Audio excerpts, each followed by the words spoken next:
Hello and welcome to Assemblies of the World with me, Anna Isabel. And it is with tremendous excitement and pleasure that I welcome back Marc Horn. Hello, Marc. Hi, Anna. Thanks. It's lovely to be back, and there's lots happened since the last time we spoke. I feel sometimes when I'm speaking with you that we're part of, one of those great Icelandic sagas, and that, we're just going from, the one chapter to the next, and each time we finish our conversation, it's on a cliffhanger. So, the so one of the it's not the last conversation we had, but the previous conversation to that, a couple of months ago, the Mm, news was you had triggered a judicial review, yeah. and a lot has happened since then. So let's hear what's been going on. Right. So just quickly to give people an idea of what this is about, so that and they can watch the detail in the other ones, really. Fundamentally, it's about the rule of law, which is what Peacekeepers is all about. We're trying to re-establish the rule of law as sovereign and get into the powers that be, that Parliament can't do what it wants, when it wants, how it wants. So it's all relating to council tax because that's something that many people have in common, and therefore, in effect, they can be participative in the theory which we provide for free in the courses by doing practical application to understand how the law should work. Um, and People use the word corruption very, very frivolously, I suppose, is the way to say it. And there's a difference between a system that's corrupted and corruption, one being a verb and one a noun. So what the courses do is teach you the noun of what the system is or how the system should be designed, as opposed to operator error. And the system is well designed, it's fair and just. The problem is nobody knows how to operate it because we've got so many false beliefs. So with the council tax, it's dealt with, and this is so self-evident now with all the evidence we've gathered over the last 3 years we've been running it. There is a separate judicial system in this country, which I call the Stasi Star Chamber Government Revenue Collection Service. It's got nothing to do with law. It's purely about Parliament believing that it's supreme creator of law, i.e., in the Glorious Revolution, where they replaced the tyrannical king, today we have a tyrannical parliament. And everybody seems to have forgotten that actually what was created in 1688 was a sovereign or supreme principle of the rule of law. And this was still well understood into the middle 1700s. And then it starts to get perverted. Uh, Reason is really the powers or influential people with money. It's cheap to buy 650 parliamentarians' loyalty as opposed to having to convince the population that something's in their benefit. And so by creating this nonsense of democracy, i.e., that a gang can impose their will on a minority, they've sold this idea of Parliament as supreme creator of law on the background of judges not being democratically elected, and therefore, how's it possible judges create the law? This is all utter misunderstanding of what goes on because judges are equally subject to the law, as are you or I or every other MP.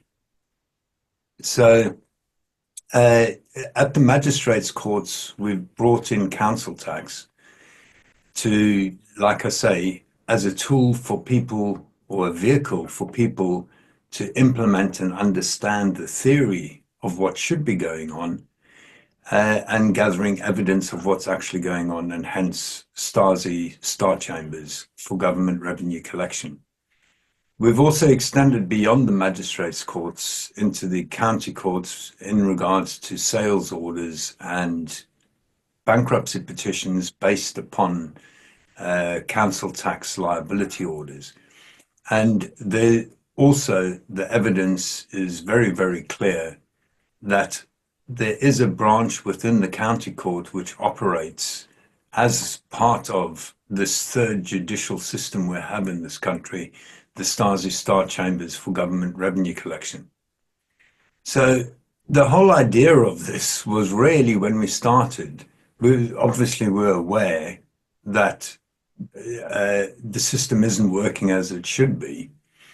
And having done most of the research before we actually brought into being the knock-knock challenge, the no obligation challenge, it was clear that operators were the problem and not the system. All the evidence points to the system being a fair and just system, but the operators basically not understanding how it works and what their role is within that system. And that's allowed them to make a lot of money through the ignorance of people being too caught up in the rat race of chasing the material realm. Ultimately, the people are to blame. We all are to blame for allowing this to get into such a mess. But we now, with technology, really have a fantastic opportunity, and we're making massive inroads to actually sort this out. Technology is what's allowing us to sort it out, just like the printing press allowed knowledge to filter from, say, 1% to 10% of the population. The internet now is allowing it to go from 10% to 90%. It cannot be stopped what's happening now. We are returning to the rule of law, and there are plenty of signs outside of what we're doing affirming the rule of law is where we're going. And the rule of law ultimately is the rules of equity, which is what is fair and just, which we all know. So Liverpool City Council took me to court for unpaid council tax, and this time it was for £75 or thereabouts. I managed to void the original council tax liability order on the grounds of the failure of the court officers, so that's the magistrates and the legal advisor, breaching their duty under the due process of law, i.e. the operators of the system were not following the rule of law. And the district judge agreed with me, and within 5 minutes voided or set aside the liability order that was made. So Liverpool City Council decided, because that there actually is a significant thing, they cannot allow anybody to get away with not paying council tax, because that there then will open a floodgate. So Liverpool City Council wanted it reheard by a different magistrate, and it came to be heard by District Judge Healy. And the whole system of law is actually scientific. It's based on the highest evidence truth, and that basically means we apply our best knowledge through logic and reason to the evidence. So that there is what's called common law precedent, and there's the beauty of the system that we have, is that once a matter is decided, as knowledge improves and something is not fair and just, the rules of equity give you lawful excuse from an existing precedent to displace that precedent to make a new, more fair and just common law principle of law, which applies to us all. So uh, like I say, the system is fantastic. And in theory, the way that it works is quite simple. The higher courts, provided their precedent is logical and follows reason applied to the evidence, that there is binding on us all. And therefore, you can start with any piece of case law or any claim in law, and you go straight to the highest authority that you can find. That authority binds everybody else. And so all of our submissions are based upon either Supreme Court or appeal court decisions. That binds the magistrates' courts, one would think. That's what the system says. Okay? So equally, a Supreme Court decision binds all lower courts, hence it binds the appeal court, the high court, the county courts, crown courts, and the magistrates' courts. Appeal court cases do not bind the Supreme Court. So the binding is from up to down, so it's a very hierarchical structure. However, that there is one way of ensuring the law is equally applied to everybody, i.e., there's no discrimination under the law.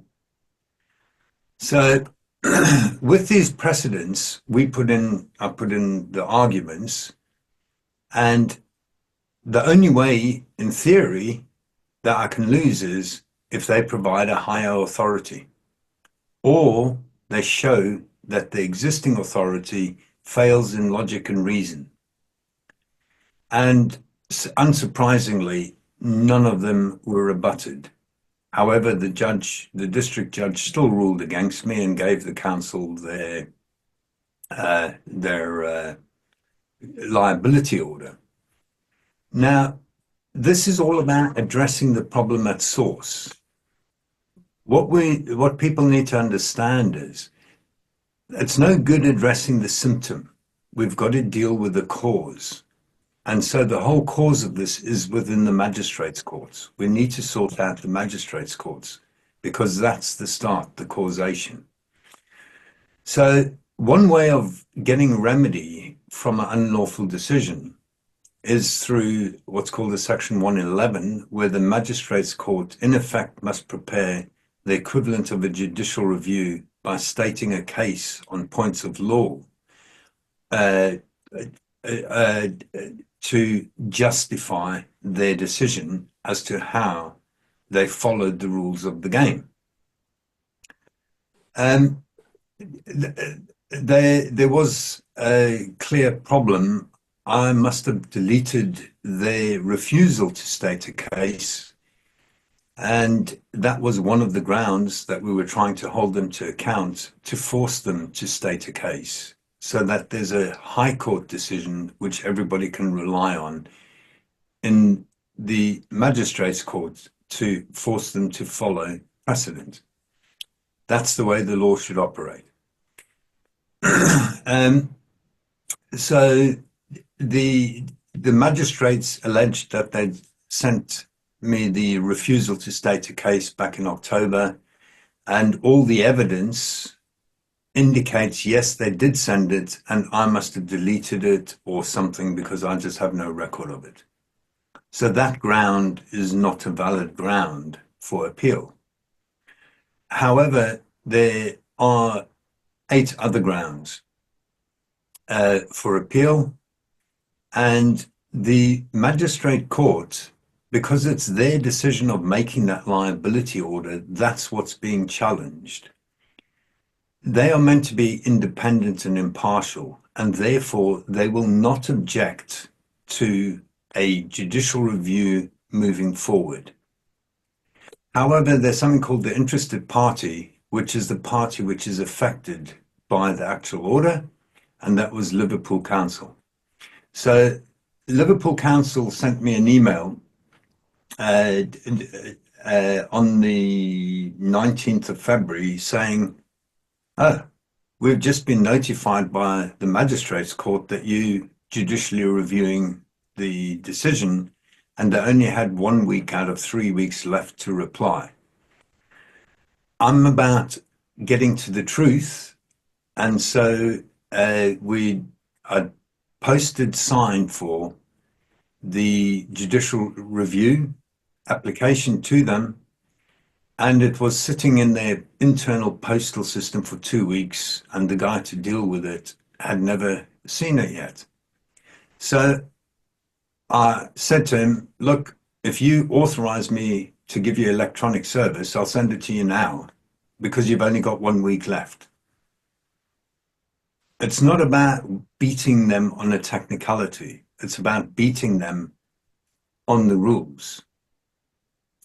So he agreed, and I sent him everything, so that within a week they managed to get a response to my application, and they objected on every possible ground. Okay. So I put in a reply rebutting all their grounds. Fundamentally, it falls into 4 categories. One is the standing of peacekeepers. Their argument was, this is Marc's council tax matters, which are private matters of Marc, and therefore peacekeepers have no standing. However, in reply, I said, well, I'm not really that bothered about Marc's council tax order. I'm worried about the abuses of the due process of law as to how that decision was made, and that's what the judicial review is about. It just so happens the case is Marc's, and we've got the second one with Darren's in as well, where peacekeepers again. So there's a test for standing, as they call it, and we tick every box of the standing. And so, again, I gave them the case law for this, and it's from an appeal court case, and it clearly sets out the criteria for standing. And like I say, we tick every box, so that went into the reply to rebut their opinion. They had no authority that it's a private matter, and therefore, peacekeepers can't bring the judicial review claim. So that there's an example where, without any authority, they've merely expressed their opinion. However, in theory, because I expressed an authority, my authority stands as default judgment in law, because they've not rebutted it. So one would think. The second thing was that the judicial review was out of time, and that was based on the date that it was issued, yet they even failed to understand the concept. The date of issuance is nothing to do with the date of submission, and the time relates to the submission date, not the issuance date. And what happened there, my date was 24th of December. It was submitted, and I had proof that it had been submitted to the Judicial Review Office or the Administrative Court Office. And I'd sent 2 reminder letters, one in early January and one in mid-January. And then they realized, oh, we thought this was dealt with, but this is a separate judicial review. And when I managed to get hold of them on the phone, that day they issued it. So a big part of Liverpool Council's thing is it's out of time and therefore should be thrown out, was actually an administrative error, which really, considering that I gave him the electronic version, you would have thought he'd just email me and says, is there a rational explanation for this? Save us wasting time pursuing it. So then the next thing was that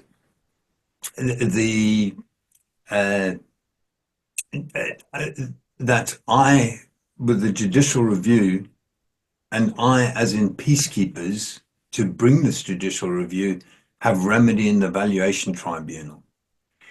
Now, the valuation tribunal has no authority to deal with questions of the due process of law.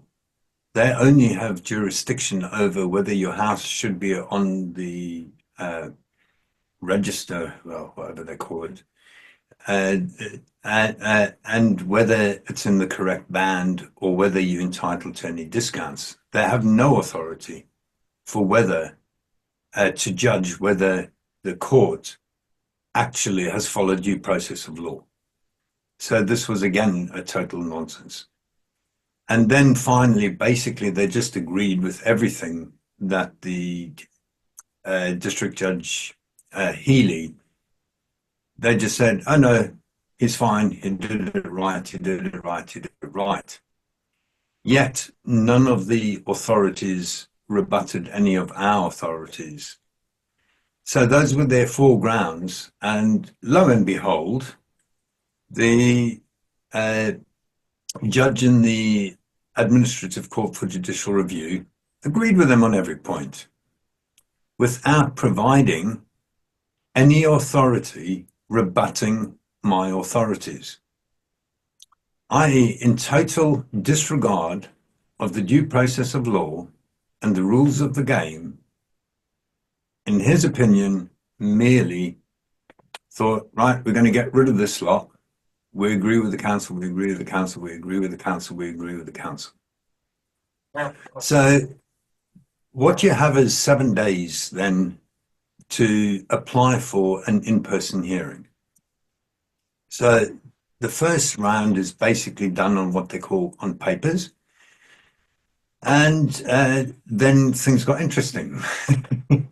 Now, one thing that's really interesting about this is we've actually had no response yet on Darren's judicial review. We have no idea what's going on with that. But mine, they rejected within 3 days, which is unheard of. So people can, interpret from that what they want. So essentially, the long and short is we put in a verbal application for a verbal hearing, and something else came up in the judge's judgment, something called doesn't appear to have perceivable merit.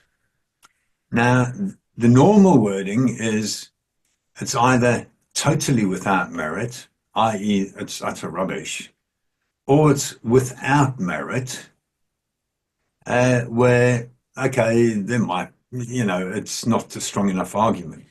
But this, in my view, it's of no perceivable merit, is something that I've never come across. And I did a bit of research on the internet, and it appears nobody else has come across. So it looks like this judge put in some new term.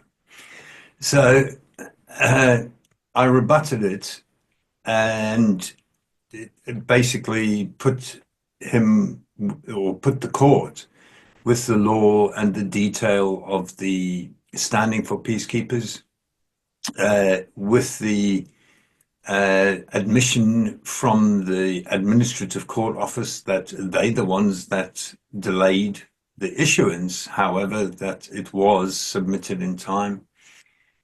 The issue about the valuation tribunal not having jurisdiction to deal with judicial integrity or questions of judicial actions. And we've got to argue the grounds to show that they have merit. We only need one ground to have merit out of the 9. So I explained that because there's 9 grounds, they normally allow half an hour for a hearing, but I've got to convince them there's an arguable case on each ground, that 3 hours is a bit more reasonable than the normal half an hour. And got confirmation within days that we've been granted a hearing in person, which is the 21st of May at 10 a.m. in the morning, in Manchester Court, Manchester Civil Hearing Centre.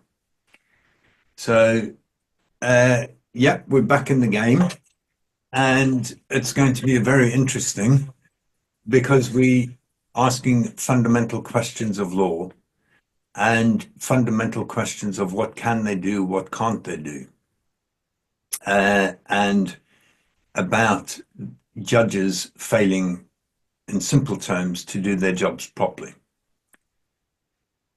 So do their jobs properly, what does that mean? Do their jobs properly basically is they make an oath to law. And in the Magistrates Court Act, it defines 3 jurisdictions or 3 parts to that job. One job is to fulfill their statutory duty, and one part is through their oath, which is called inherent jurisdiction. We all have a duty not to breach one another's peace in essence, and in accordance with the common law. However, it's clear in the magistrates' courts, all that they have ever heard of is statutory law. And those of you that have done the course, basically, statute law is subject to the common law. And they seem to just have missed that point. Maybe, they don't effectively teach it in law school, sort of thing. So, what is going on in the magistrates' court? And like I say, we've got tons of evidence for this now. All that they're doing is their statutory duty. So the statutory duty is an important part of a judge's job, because the executive, there needs to be detailed guidelines of how they do their job, what they can and cannot do. So the courts is one place where you can challenge whether they're doing their job properly. So, for instance, have they sent you a demand notice? Or have they just sent you a summons? Have they followed all of the steps set out in statute to have a case? But this is only a statutory case. Okay, it's according to Parliament's rules, the state statute. And that there, like I say, is only one part of their oath. We are questioning whether the statute is right or wrong. Is it lawful? And what they turn around in the courts largely nowadays is literally, they say, I am statutorily bound to make the order. And it's interesting the wording that they're using. Now, that there is an admission that you are breaching your oath, because your oath is not only to statute law. The oath is to law, which is statute law as well as common law. So they are breaching the oath and therefore acting as an administrative court for statute law, giving you the illusion you're in a court of law. Is there grounds to say that there's a conflict of interest here, that there is something inherently wrong with a system, which means that they are swearing an oath to the law and to the statutory side of things? Should there be the oath is to law, and law itself includes statute law and common law. So all they're doing is abrogating their duties under the common law and only fulfilling their duties under statute law. Does that make sense? So yeah, that does make sense now. Yes, it clarifies it, because it means that they're not doing their job completely, because they're disregarding a very important aspect of law, the very aspect of law that underpins everything, because they are meant to be measuring statutory law against common law. Correct. That's the whole purpose of the courts, is to look at statutes and go, are these in accordance with common law? And if they're not doing that, then they're not doing their job.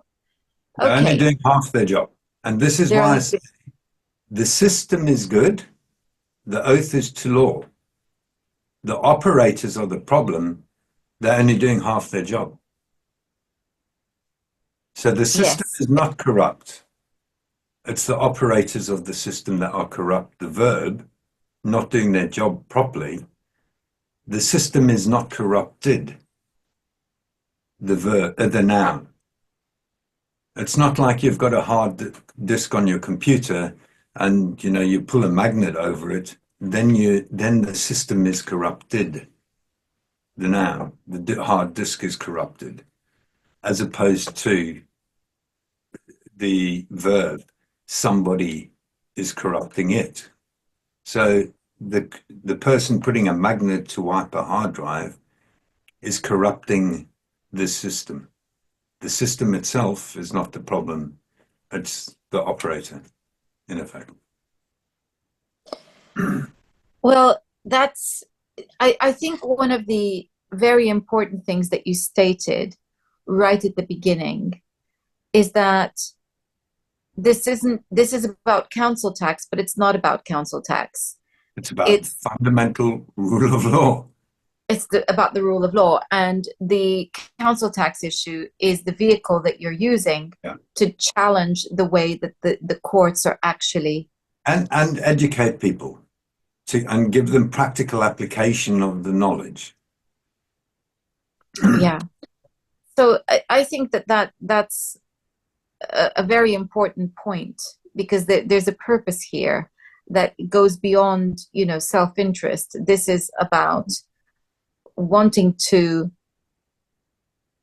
bring us back to law, which is fundamentally designed to be equitable. So I think that that's a very important thing. Now, you mentioned the Glorious Revolution, and I think you mentioned 1688, which made me think of the Bill of Rights. Am I remembering correctly that the Bill of Rights comes from that period? Correct. It was 1688 that basically, and again, I'm working on the constitutional course at the same time as this, because one of the arguments in the judicial review is the constitutional argument. What is sovereign and supreme? Parliament or the rule of law? That is totally critical. So I'm working hard and hoping by the end of May to have a constitutional course to show you how and why the rule of law is supreme, not Parliament. And so what happened in effect, if we just very briefly go back to the Norman invasion, might is right, i.e. through physical force, they invaded and gave people a choice. You either agree or submit to our will, and you can keep your land, and if you don't, we'll take it from you and get rid of you. So it was law of conquest, was 1066. So then what happened is Magna Carta 1215 is very significant, even though it's not current statute law. Magna Carta 1215 was the first written, proper written record we have where the right to govern, even though it was derived originally from might is right, is subject to the common law. So that's one significant constitutional change. And when I talk about constitutional change, is anything that affects the relationship between the rulers and the ruled in those days. And I use ruled as in might is right, as opposed to governed, where you governed, everybody is equal under the law. So governance to me is the rule of law is supreme and everybody's subject to the same rule of law, as opposed to being ruled by an individual who imposes their will. So what happened with Magna Carta, even though it was only a peace treaty between the barons and the monarch, the fountain of ruling, it was a power sharing agreement where basically the monarch relinquished some power to the barons. And that there is a change in the relationship between those governing and the governed.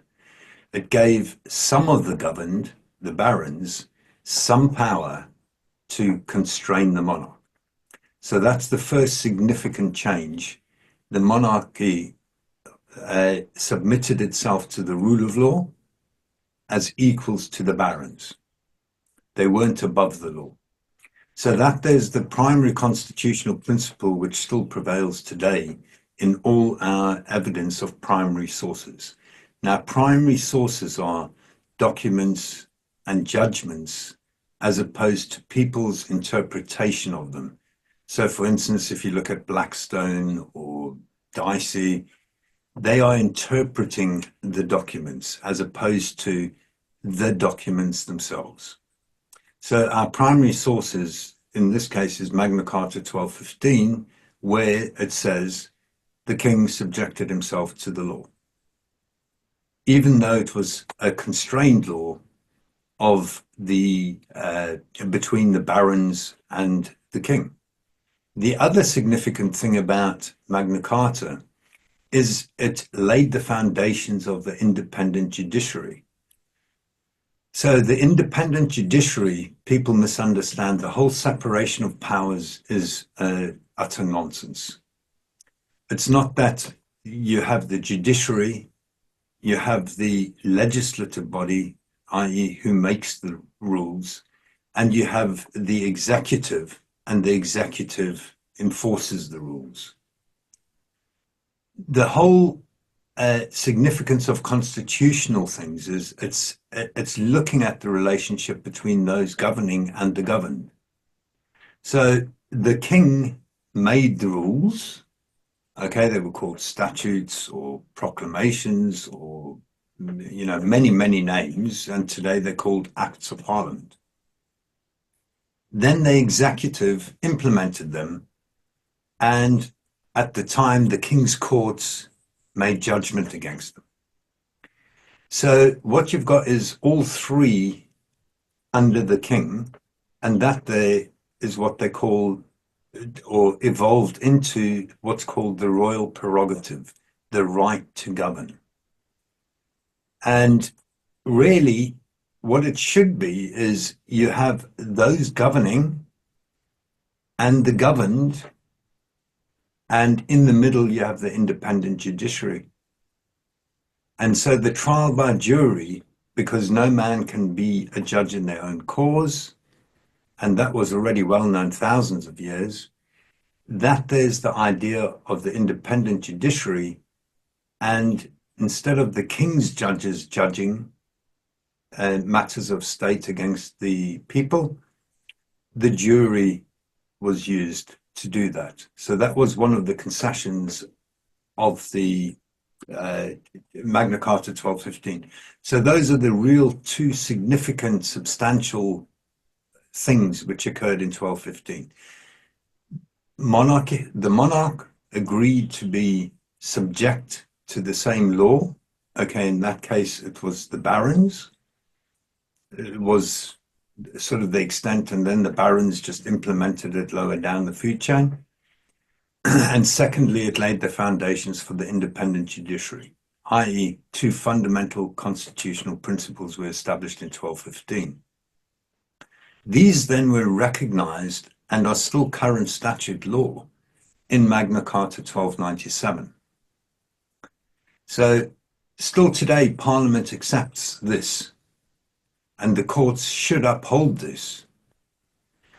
And what also happened in 1297, though, was we actually got a definition of what law is. So remember I said the judicial oath is to law, and the problem is the judges don't understand what their job is because they don't understand what the word law is. So what happened with the confirmation of charters in 1297, it established the law of the land, it defined the law of the land as the common law, and that is what guides governance, i.e. the king is subject to the same law, the common law, the law of the land, as in that time still largely barons, but it had expanded slightly. So then the next major constitutional change then was what led up to 1688, the Glorious Revolution. Now, the Glorious Revolution actually was another might is right issue. It was a coup d'etat. However, what's significant about that is the law no longer died with the monarch because they created fictions of law called Parliament, which is the House of Lords and the House of Commons, in Act 1 of William and Mary. Act 2, they created the fictions of law, the monarch. And this meant that the statute roles, or the law of the land, or the common law, and statute law were now created it made statute law perpetual, which could be revoked by subsequent parliaments. But it wasn't like the king dies, therefore the law dies with the king, and therefore the next king must pick and choose what law they want to start their reign with. And it integrated also the Coronation Oath Act. And the Coronation Oath Act is a promise to do certain things, and that all those promises are according to law. And as I say, law was already defined by then in 1297. So, and with the Bill of Rights, what they actually did was a bunch of people, they made a deal with William of Orange and said, listen, mate, bring your soldiers over and get rid of this king that we've got, and we'll crown you as king on these following terms and conditions. However, in law, that would have been unlawful.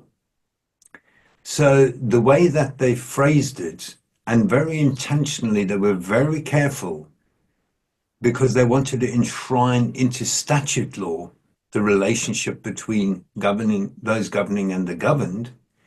And so what they said is James II breached all of these common laws. And as a result of it, we disgruntled, and we have the ancient rights and liberties. And those ancient rights and liberties we are vindicating in the same way we used to in the past, or our forefathers used to in the past. We get rid of those governing today if they're not fit for purpose. And then what they did was set out a list of demands, which William agreed to. And the claim was that as James was running away to save his life, he threw the Great Seal into the Thames, i.e. he abandoned his property in law, which was reclaimed then by somebody else. So if you throw away your property in law, anybody else can pick it up and take it and make use of it. So it was a very careful construction to make the political coup, to give it legitimacy, not only in common law, but also in statute law. So I have a question, because I have heard it said that in the event that the monarch fails to uphold the promise to observe and protect the customs of the people, Mm-hmm. that is grounds to basically get rid of the monarch. Is that what you're saying here? And well, is that true, It's first of all? And is that ultimately, what? right, ultimately, the monarch through royal prerogative, uh, which derives its authority from the common law, because going back to 1215, the law is what created the right to govern, and the right to govern is called the prerogative powers, royal prerogative, because it was vested in a monarch. So ultimately, the monarch is the source of all authority to govern, because the common law has given him the royal prerogative, the power to govern, and therefore the common law can take it away from him. So, in effect, yes, you're absolutely correct. And therefore, if the monarch acts unlawfully, then the independent judiciary should intervene and say, hey, mate, you can't do this. Because the monarch is still the source of all authority to govern. Parliament cannot sit without the opening of Parliament. The opening of Parliament is a royal prerogative. The closing of Parliament is a royal prerogative. And the closing of Parliament was recently tested in 2019 when Boris Johnson wanted to shut Parliament for an extended period of time. Enactment of statutes or of bills proposed by Parliament is a royal prerogative. That was reaffirmed in 1967 in the Royal Assent Act. And so Parliament has no power unless the monarch is there. Equally, the monarch is head of the executive body, His Majesty's government. He is ultimately responsible for the government. And equally, he's responsible for the judiciary, His Majesty's courts and tribunal services.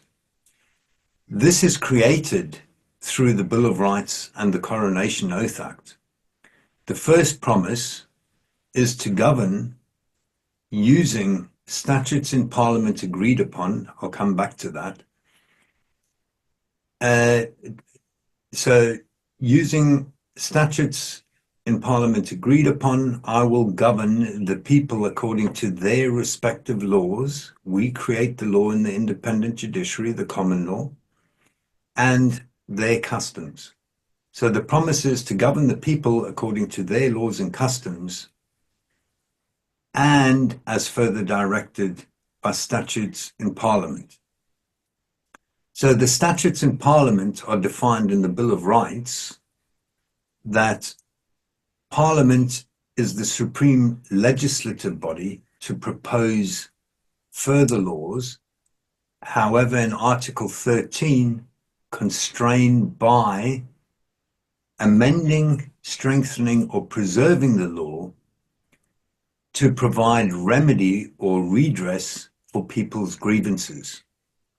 So we actually have two routes of fixing things. One is through Parliament, if the courts are too slow, and secondly is through the courts. So that's what's misunderstood. What is the purpose and what are the limitations on the authority of Parliament? That Article 13 constrains their authority as to what their purpose is. It does not say supreme creators of law. And the monarch, if you read the introductory text of Acts of Parliament, it's a contract between Parliament and the monarch. So in theory, you go to your parliamentarian and say, hey, listen, I got this problem. I can't get remedy through the courts. Therefore, I need you to amend, strengthen, or preserve the common law. Parliament then debates that, applies their mind, logic, and reason within the constraints. Where the common law does not provide a remedy, they fill the gap in. Okay. And that's by contract through the current first oath using statutes in Parliament agreed upon. The King agrees to constrain his prerogative granted by the common law by a second route, Parliament, the legislative body.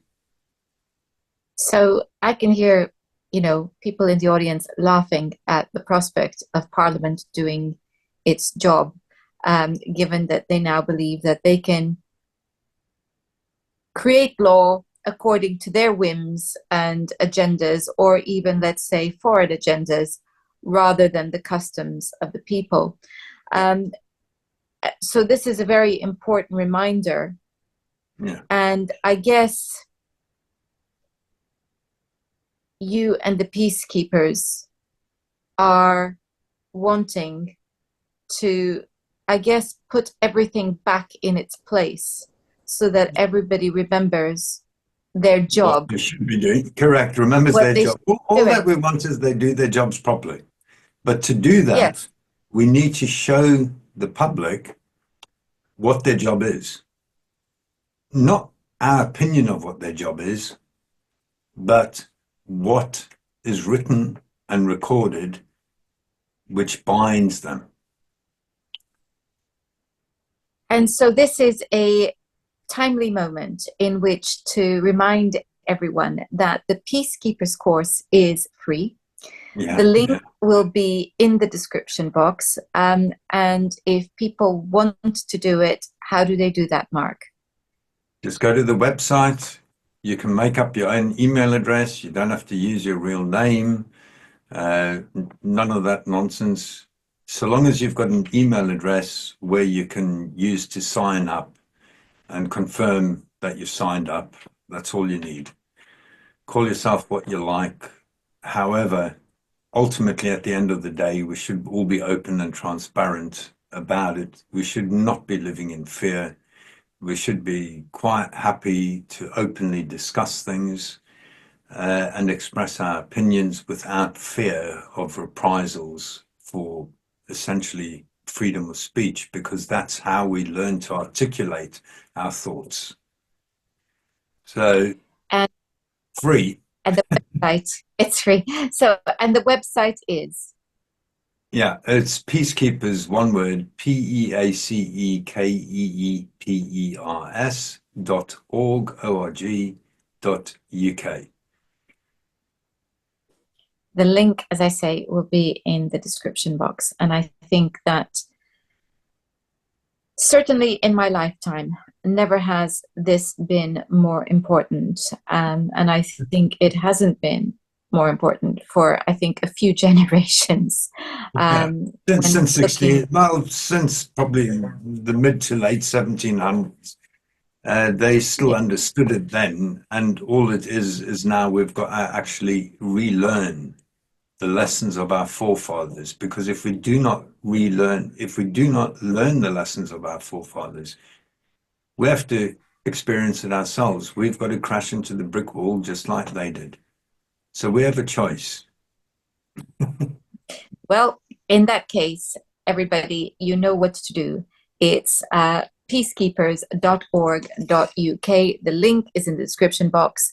It is time that it's a new meaning to taking the law into your own hands.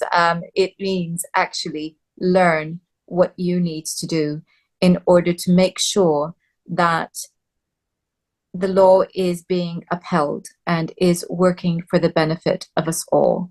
And on that note, I remind you also that if you have not yet joined Community Assembly of the British Isles, now is the time to do so. The link to that is in the description box. And if you are already a member of CABI and you have already gone through the Peacekeepers course, remember, we need you now to continue your learning and apply it by doing the training to become a peace constable. We need as many as possible to help us navigate through this somewhat turbulent time. stormy sea. Turbulent time, stormy sea. So I'll leave you to ponder on that. And until next time, goodbye. Thanks a lot, Anna, and thank you for watching. Thanks again.